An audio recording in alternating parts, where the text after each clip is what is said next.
Bida o Buhay Ingatan, Drogay Ayawan. Kaagapay ang mas pinalakas na revitalized police sa barangay.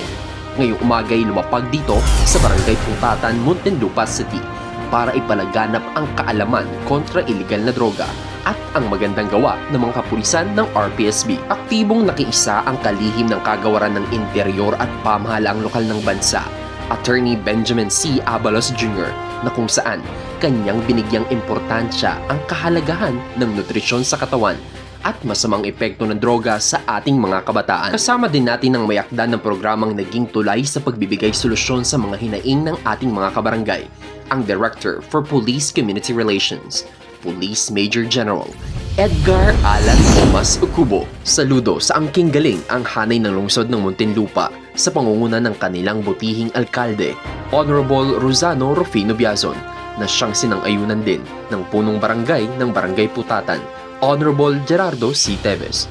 Samantala, 19 naman na aktibong grupo ng komunidad o force multipliers na siyang nakisaya at nakiisa sa programa ang makatatanggap ng libreng lugaw at food packs galing sa kapulisan. Ang ating RPSB, pero dito po sa National Capital Region Police Office, tinesting po natin sa mga depressed barangays at tulungan ang mga komunidad, ma-connect sila sa mga basic services. Ang plano po ng ating mahal na SILG, palawakin ito sa NCR, suportahan ng mga Peace and Order Councils at tulungan pa ang ating mga kababayan. Dahil naniniwala kami dito sa PNP na kayo, pag nagtulungan ng inyong PNP na makapagtrabaho, may bigay niyo mga pangailangang dokumento, kayo po ay hindi makakaisip ng ibang krimen, lalo na ang gumamit o magtinda ng droga. Ultimo, lamok, ayaw natin paano. Konting lagnat.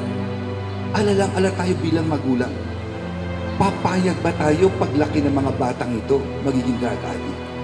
Papayag ba tayo masisira ang buhay nila? Hindi tayo papayag. Pero isla mapapangako ko sa inyo. Gagawin namin ang lahat. At hindi mananalo ang droga kung sasama-sama tayo lahat lalabanan ito. Sa inyong lahat, mga tiga Muntinlupa, maraming salamat. Mabuhay ang Barangay Putatan, mabuhay ang Muntinlupa.